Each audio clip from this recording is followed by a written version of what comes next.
हामी कहाँ आइयो भन्दाखेरि तुलसीपुर वीरेन्द्र चोकमा आइसक्यौँ है। अब हामी यहाँबाट चाहिँ कपुरपुर लागिन्छ। हामी आएको यताबाट होइन, त्यहाँ सोधियो अनि यताबाट यता जाने। अब यही छ ए तुलसीपुरमा म जाँदाखेरि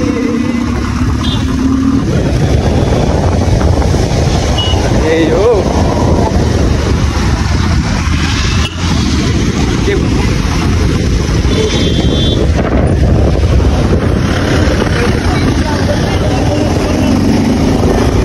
चिट काटे दाजुले 2000को चिट काट्यो, सामान धेरै ल्याएर आएर। तुलसीपुर ड्याम जुत्ता खाँचो थाहा छैन, दूरसञ्चार तुलसीपुर आम्मा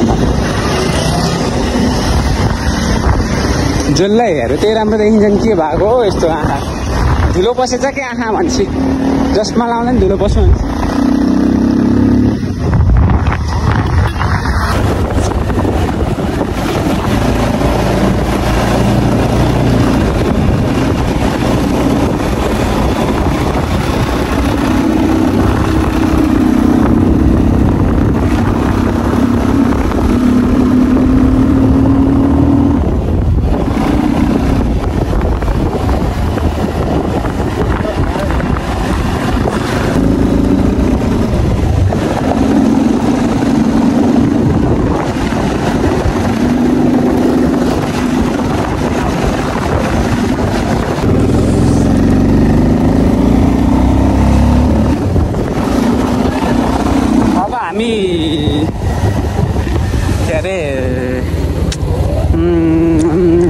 के अरे कपुरपुर आउन लागिसक्यौँ। पारी कपुरपुर डाँडा।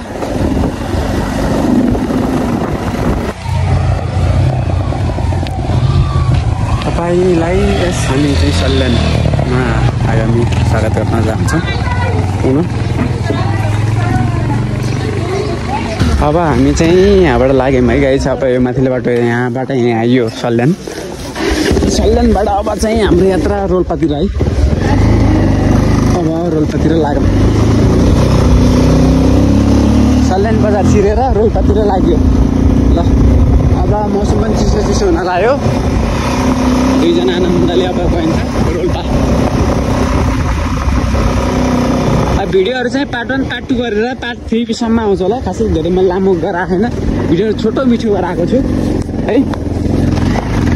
क्यामेरा एङ्गल मिलाउन नि परोस्, हरेक चिज गर्दाखेरि है। यस्तो बवाल ठाउँ छ। एकचोटि चाहिँ मस्त घुम्न चाहिँ पर्छ है। नेपाल चाहिँ एकचोटि मस्त घुम्न पर्छ है।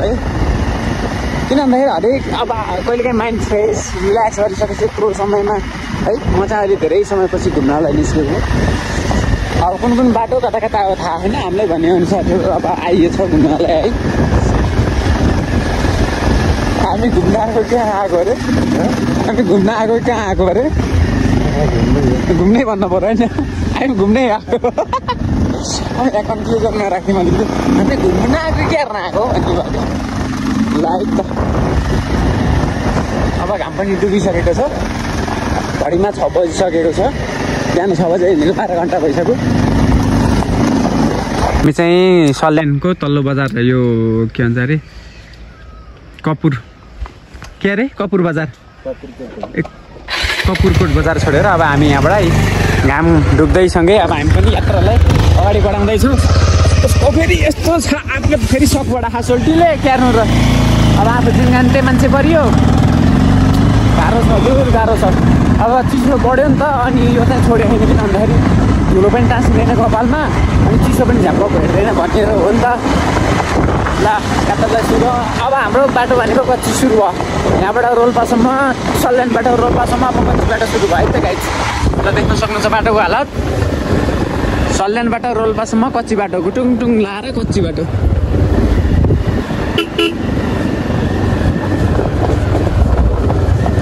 जिन्दगीमा एकैचोटि 5-7 जिल्ला कट्ने मान्छे नै होला हामी। हुन त धेरैजना हुनुहुन्छ, त्यसमध्ये केही हामी परियो भन्न खोजेको।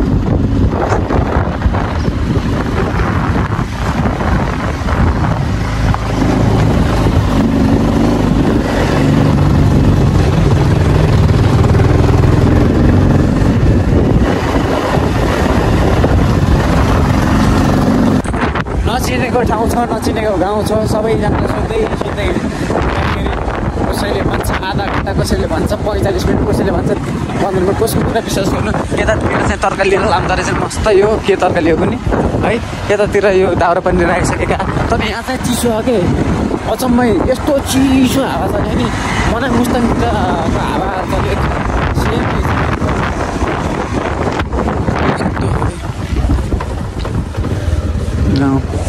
दाउराको हार त्यसै लाग्यो नि यहाँ खासै त्यस्तो छ अब ठाउँ अब जैविक विविधताका कारण तथा भौगोलिक क्षेत्रका कारणले गर्दा पनि यस ठाउँ अलिकति हाम्रो लागि चाहिँ अलिक फरक हो हाम्रो जुन स्याङ्जा पोखरा कास्किना यताउति क्षेत्रदेखि लिएर यो ठाउँ चाहिँ अलिकति फरक देखिएको हामीलाई चाहिँ है नयाँ अनुभव र नयाँ यादहरूसँगै बटुल्दै हिँडेका हामी यात्री अब घटी गाउँ रोल्पा घटी गाउँ यहाँ हो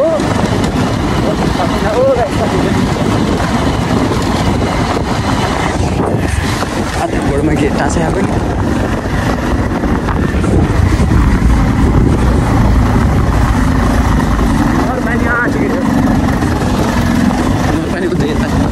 अब यता घाम पनि अस्दै सक्यो घामले नै आस मारिदिइसक्यो है कस्तो चिसो यार यतातिर त यार मुस्ताङ आए जस्तो फिल भइरहेको गाइस यार डाँडाको टुप्पामै आए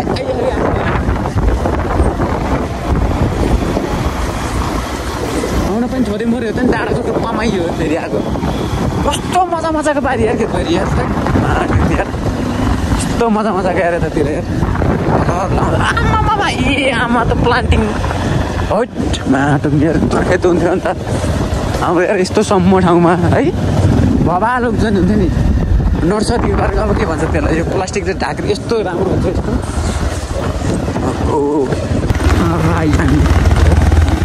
शहीद स्मृति प्रवेशद्वार कुन ठाउँमा आइयो पनि त्रिवेणी गाउँपालिका अरे 4 निकाला पानी रोल्पा रोल्पा यो चाहिँ फाइनली रोल्पा पनि प्रवेश गरिसक्यो है हामी रोल्पाको सिम्पानी भन्ने ठाउँमा आइपुग्यौँ अब यहाँबाट कति समय लाग्छ थाहा छैन हजुर हामी रोल्पाको घटी गाउँ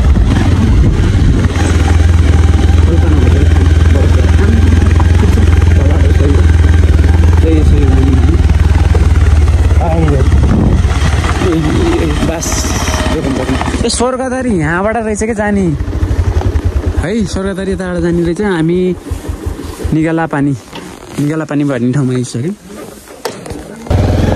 अब यो कोइला भएन हामी चाहिँ यो स्वर्गदारी हुँदै लाग्यौँ है स्वर्गदारी जाने बाटो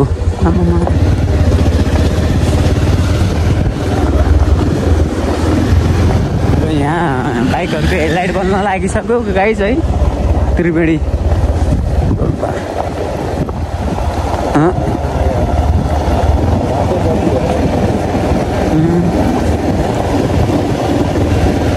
कहाँ हो कुन्ने टावर त टावर आइयो छ टावर यहाँ यस्तो स्कुल बस चलिरहेछ कपुरकोटको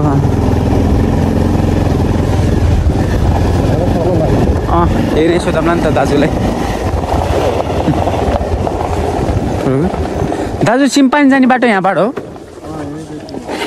कति टाइम लाग्छ नि यहाँबाट 10-15 मिनटमा पुगिन्छ हस् धन्यवाद दाजु अब हामी चाहिँ सिम्पानी लाग्दैछौँ यहाँबाट ठटेर स्वर्गदारीतिर लागिएन आमा भोटे कुकुर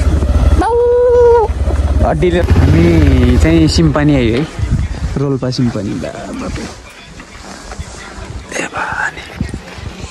अब कुन ठाउँमा पुग्ने यहाँबाट मम्मी अझसम्म त राम्रै बाटो हिँडेको थियो हेर्नु न लास्टमा आएर यस्तो बाटो हिँड्नु पऱ्यो अझसम्म त राम्रै बाटो हिँडिरहेको थिएँ अहिले आएर लास्टमा आएर अब त्यो चुच्च पर्नु पऱ्यो माटो डाइन हिँड्दा त्यो हिँड्छ त्यो हिँड्छ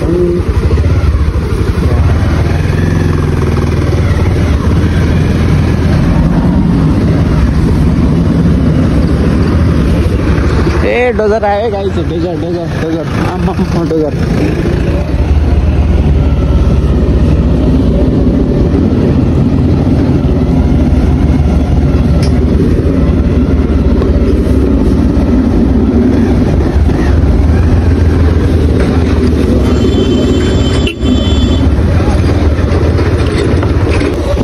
हामी एकछिन कच्ची बाटो हिँडेको थियो अलि जस 2 घन्टा 2.5 घन्टाको कच्ची बाटो हिँडिसकेपछि पक्की बाटो आएको छ आनन्द भएको छ हाम्रो लिन चाहिँ 2 जना अगाडि हुनुहुन्छ है उहाँहरू अगाडि हुनुहुन्छ उहाँहरूको पछि हामी उहाँहरूसँग गइन्छ र यहाँको ठाउँ गइन्छ के कस्तो छ यस्तो नयाँ ठाउँमा आउनु पाउँदा मिल्छ नि त रमाइलो ठाउँ फ्रेस हुनलाई आफूले यस्तो ठाउँमा गएर यस्तो के बुझिन्छ हरेक कुराहरू बुझिन्छ त नयाँ कुराहरू बुझिन्छ यस्तो पछाडि छ क्या अब यो क्यामेराले देखिँदैन जति आँखाले देख्छ त्यो क्यामेराले देख्दैन नि त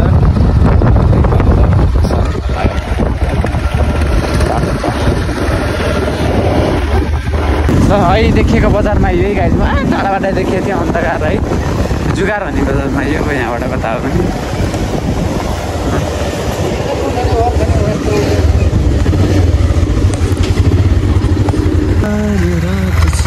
जुगार भन्ने ठाउँमा यस्तो अन्धकार छ पारेर देखेको बजार यस्तो छ आँखा पोलिस आएर रातिको खाएर है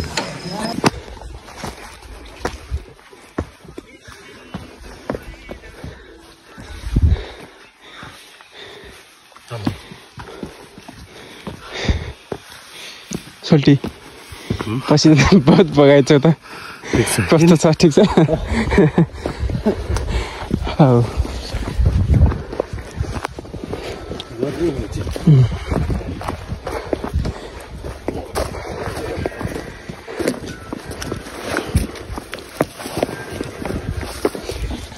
डाँडा काँडा जङ्गल भुस पाखा खोला नाला पार 600-700 डाँडा काँडा 600-700 त कट्यो क्या डाँडा काँडा त यार हजुर 600-700 डाँडा काँडा काटियो त अनि मैले यस्तो डाँडा काँडा काटेर अनि अहिले त अब भोलि देखाउन कहाँ हुने है त